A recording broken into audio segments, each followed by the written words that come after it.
How's it going, fight fans? Welcome to Mindful Combat. If this is the first time you checked out my channel or any of my content and you're interested in hearing fight breakdowns, both boxing and MMA and so much more, why don't you consider sticking around and helping me grow my platform by hitting the subscribe button and getting involved in the comment section below. I'm only just starting now and I need this channel to start getting some traction so I can continue putting out the quality content. I want to get out as much quality content for you guys as possible, so I need your help to be able to do it. So subscribe to the channel, get involved in the conversation and share it with your friends, your family, whatever. The channel's still very small now, so jump on right now at the beginning and then later on we can enjoy our channel growth together. So guys, getting into the video now. With all the craziness and madness that's been going on with Anthony Joshua and Jarrell Miller, with Jarrell Miller testing positive for steroids, coming out the card, Andy Ruiz jumping in, and a lot of people suggesting that maybe other people should have taken that fight, or other people should have been given that fight to fight Anthony Joshua. There was obviously the whole discussion with Luis Ortiz, what happened there, was Dillian Whyte ever going to take the fight, and Dillian Whyte always said no. Then there was options like Manuel Charr on the table, and you know, there was lots going on. There was lots of discussion there to be had, and with all of the negativity and all the stuff that's been going on in the world of heavyweight boxing right now, there is some good news, and the good news is that Fight Week is upon us for an exciting World Heavyweight Championship fight between undefeated heavyweight champion Deontay Wilder, one of the most brutal, fearsome knockout artists of all time, as he looks to defend his title against fierce rival, heated rival, Dominic Trouble Breazeale. Now, this is a good fight and it's a very entertaining fight. Now, whilst the fans were all hoping to see the rematch between Wilder and Fury, and myself included, wanted to see the rematch with Wilder and Fury, there is a charm to this fight, and the charm is this. Well, firstly, of course, it goes without saying that the Wilder-Fury rematch should have been the first on the agenda. If that fight didn't materialise, and we already know the AJ fight is not going to happen, and I won't go into the politics of why, we want the best next possible option. In Dominic Breazeale, we're presented with a 6'7" heavyweight in the prime of his career, who's on a 3-fight win streak now, and is a true, genuine, heated rival of Deontay Wilder. Dominic Breazeale has skill. He may not be on Anthony Joshua's level or Tyson Fury's level, but he has skill, he has talent, and he is a true heavyweight contender. Actually, he's been ranked in the top 5 of the heavyweight division, coming on 3-4 years now. And at one point he was the mandatory for the WBC, so this is not a bad fight in any sense of the word. This is a good fight. Also, for the American viewers, it's not on pay-per-view, so that can only be a good thing, getting to see a Deontay Wilder fight, a heavyweight world title fight, for free. So let's look at the fight now. So the champion is 33 years old and is exactly the same age as the challenger, 33 years old. Deontay Wilder comes into the fight with a record of 40 wins, 0 losses and 1 draw.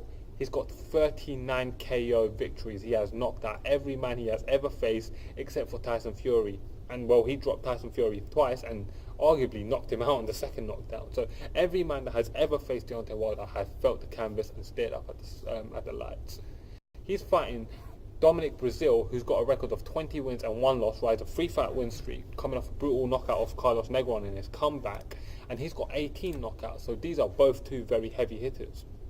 So that's something that you guys should always consider. They both stand at 6'7". Deontay Wilder has an 83-inch reach and Dominic Breazeale has an 81-inch reach. So Deontay Wilder has got a 2-inch reach advantage there, but Deontay Wilder will lose some of that in his looping punches, whereas Breazeale tends to box in more straight lines. So I think it'll be interesting to see how that plays out, actually. What else? Well, the stance. Deontay Wilder is an orthodox fighter, as is Dominic Breazeale.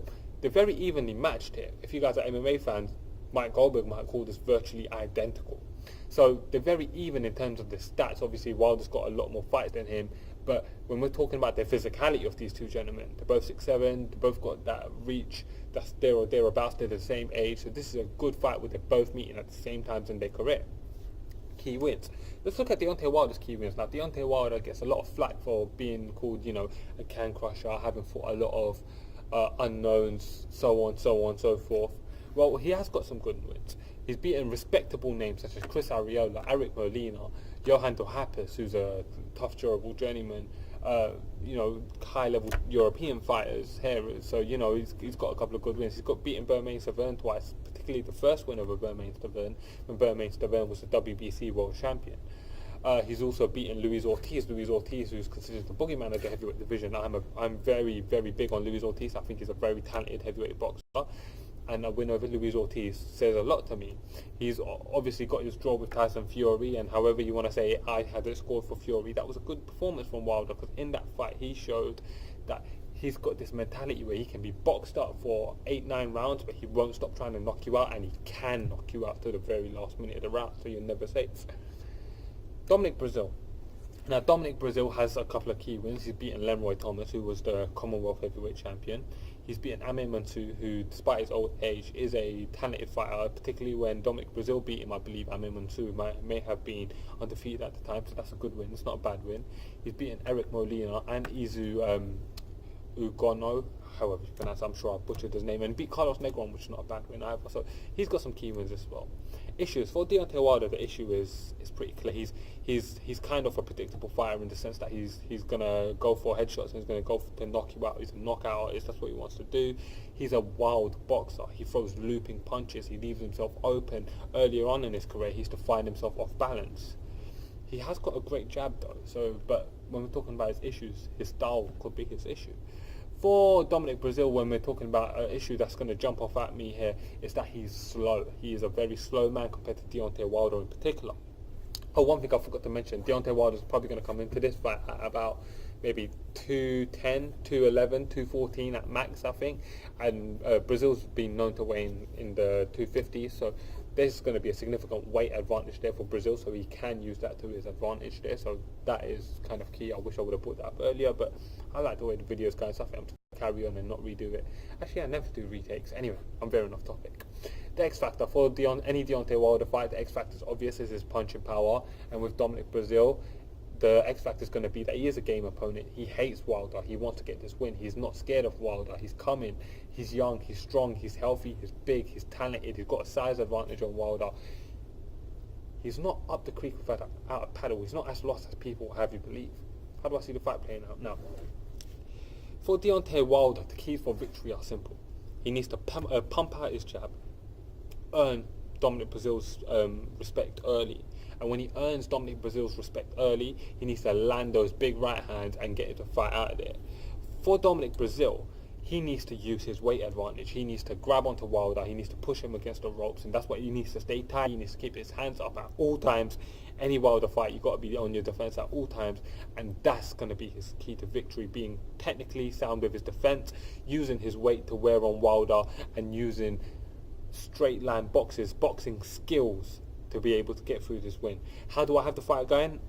I'm picking Deontay Wilder to get the knockout within the first 6 rounds. That's how I see the fight going. That's how I see the fight ending. There's not really too much more to go into this fight. I feel like, despite the fact that Breazeale being a lot better than people are giving him credit for, I think Wilder is a very talented individual and a very fearsome heavyweight champion, and I think he's going to demonstrate why he is such a feared knockout artist, and I think Wilder's going to get the knockout within the first 6 rounds. So fight fans, let me know what you guys think. Comment below. Let me know how you see the fight going, and let me know if you think Breazeale has got any chances in this fight, or if you think Wilder is just going to blow through him, or if you think Breazeale's actually going to take Wilder out. I have actually seen that opinion floating around, and I've heard it in a couple of gyms. So guys, let me know what you guys think. Comment below. Thank you for watching.